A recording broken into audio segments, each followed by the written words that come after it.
Não, eu já vivi cá, tremor de terra, já vários, quando era mais nova. Vivi. Não aqui nesta zona, não morava aqui. Mas vivi. É aqui Era nova, miúda, aí eu já assisti. 12, 14 anos, mais ou menos assim. Que aconteceu, já assisti, que estavam nas águas fechadas, e o terremoto, andar com as casas todas, a cair as chaminés abaixo, e nós nem sabíamos o que era nem o que não era.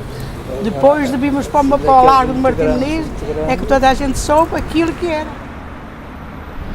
Eu gostava de saber se de facto esta zona é muito perigosa, dizem que sim. Essa tinha que ter a certeza, perguntar, mas afinal esta zona é de facto muito perigosa. Ele tinha que me explicar.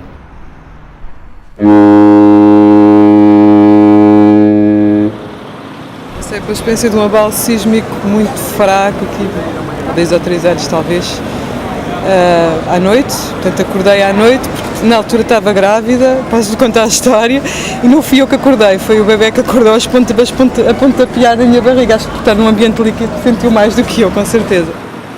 Sim, no fim da década de 60, salvo erro, aquele sismo de 68, eu tenho um sono muito forte e, portanto, não acordei. Fui acordado na sequência do terremoto pela minha mãe e lembro-me que partiram-se várias coisas lá em casa e que houve um susto grande.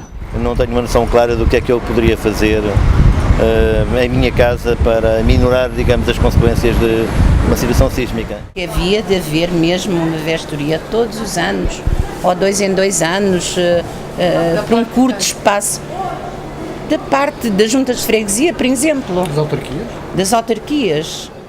Também podiam fazer a vestoria para verificar se a casa estava em condições, caso haja um sismo, a gente já não diz novo, mas se haja um sismo de 5 ou 6, se a casa aguenta.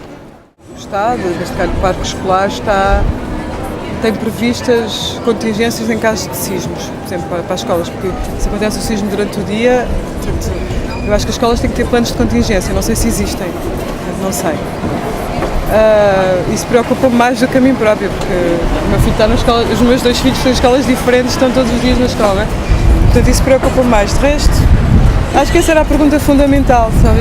E realmente acho que a questão da prevenção e do alerta para a população em geral, a parte da educação, era extremamente importante.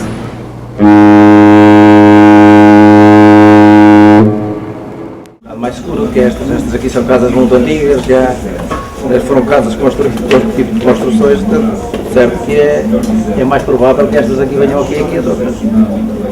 Havia-se dar também isto nas aulas das escolas. Não sei se isso está a dar nas aulas das escolas, mas era uma das coisas principais que havia, instruir as crianças. E, por exemplo, as crianças acham que sabem o que é que vão fazer em caso de emergência, no caso de... Eu penso que não sabem. Penso que não sabem. Ninguém está preparado para isso. Acho que ninguém está preparado nos dias de hoje.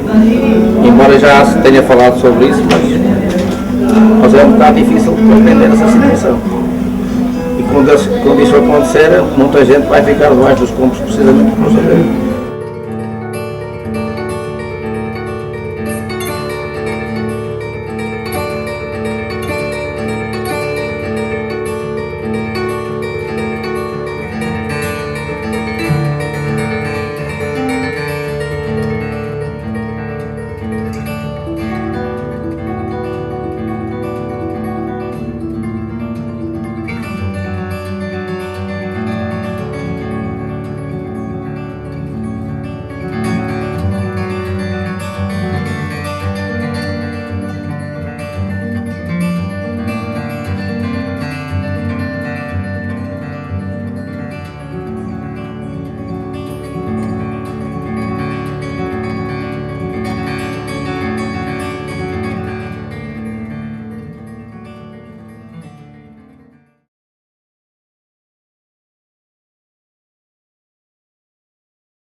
O Laboratório Nacional de Engenharia Civil, em 2005, estimou que o grande terremoto do futuro, se acontecesse agora, matava dezenas de milhares de pessoas.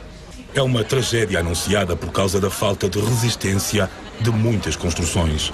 Na Grande Lisboa, 600 mil pessoas, no mínimo, vivem em edifícios impreparados para um terremoto. É previsível que, num sismo forte, a maioria dos prédios colapsem ou sofram danos significativos. Construções frágeis são cruéis porque vão voltar a matar quem nelas vive.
A emergência é fundamental, mas é o pós, é já depois do sismo ter ocorrido. Portanto, o que era fundamental é que não houvesse tantos danos, ou melhor, que os danos sejam reduzidos ao mínimo, não é? E para tal é necessário que se desenvolvam políticas de prevenção.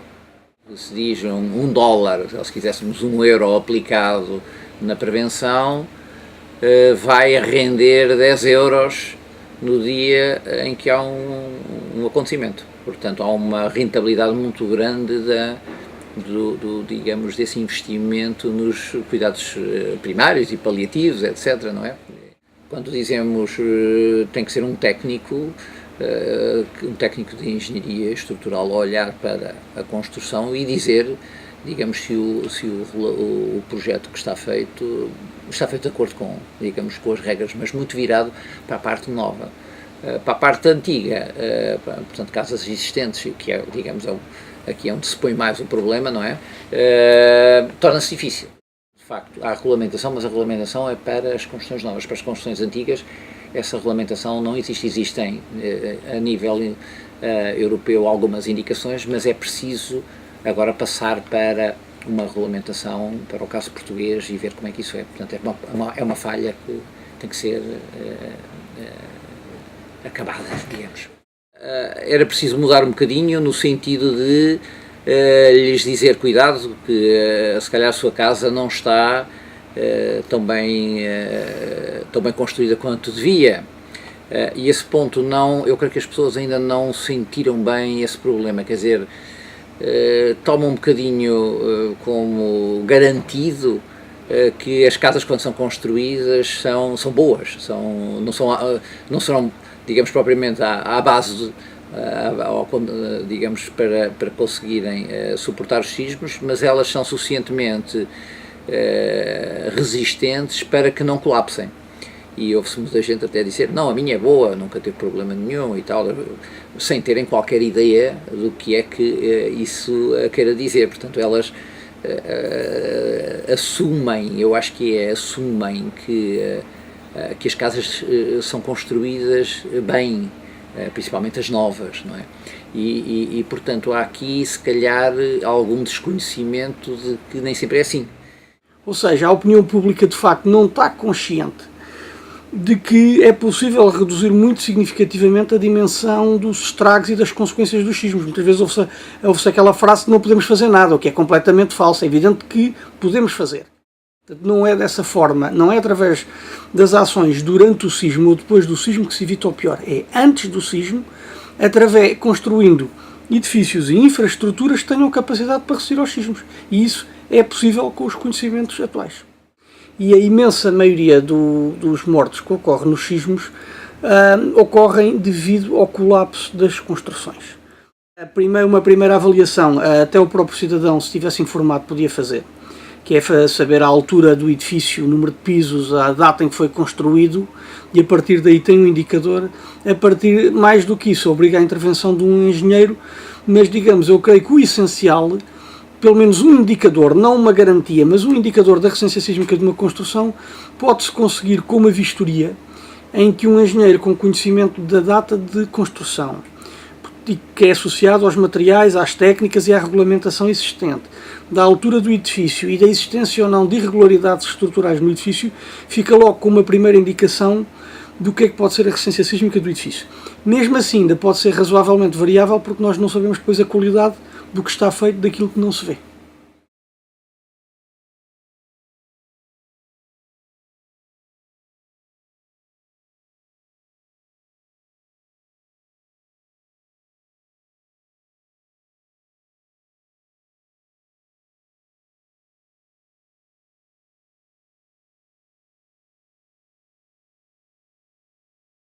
Para evitar um sismo, não há nada a fazer. Os sismos continuam imprevisíveis. A única coisa que podemos fazer é estar preparados para evitar as consequências sem saber a data da ocorrência. An area like Lisbon, which has a long history of strong earthquakes, I think these scientists are able to determine that will continue.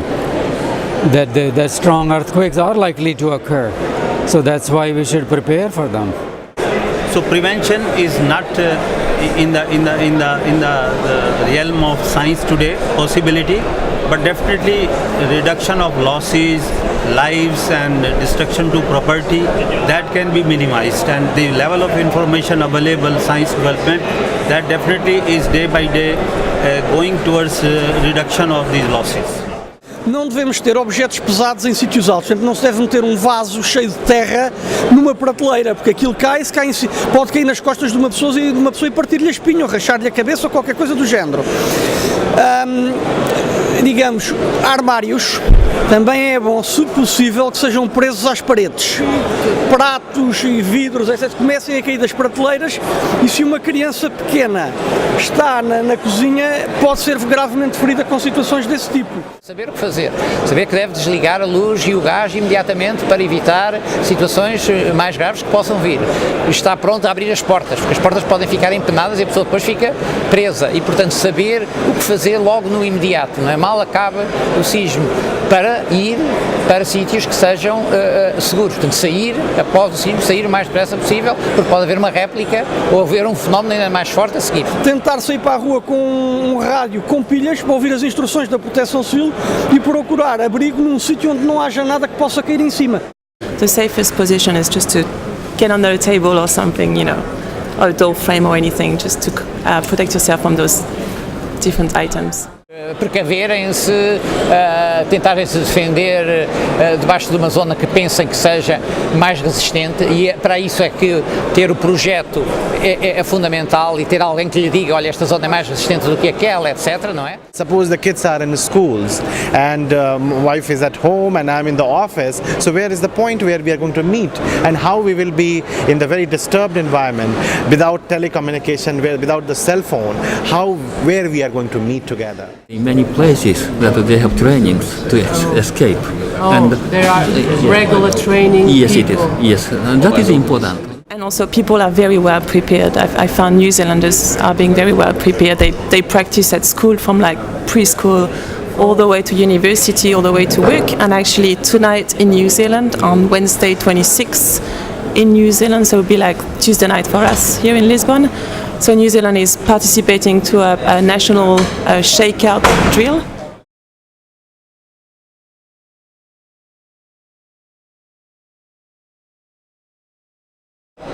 First of all, to be calm, not to be panic, and then start thinking in the positive way that I can do something, not 100%, but something can be done, and start with this. And little by little, you reduce this risk. The resilience is not 1-0. It has a long part between 1 and 0.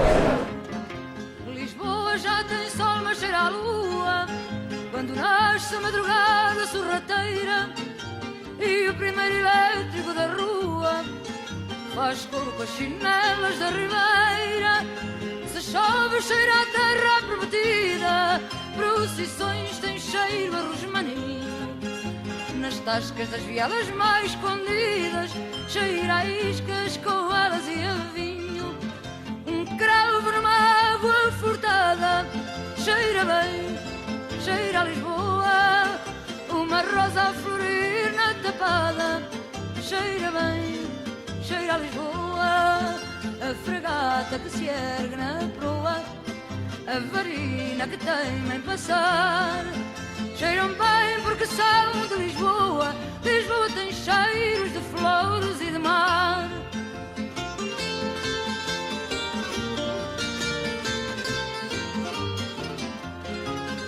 Lisboa cheira aos cafés do Rocio e o fado cheira sempre a solidão.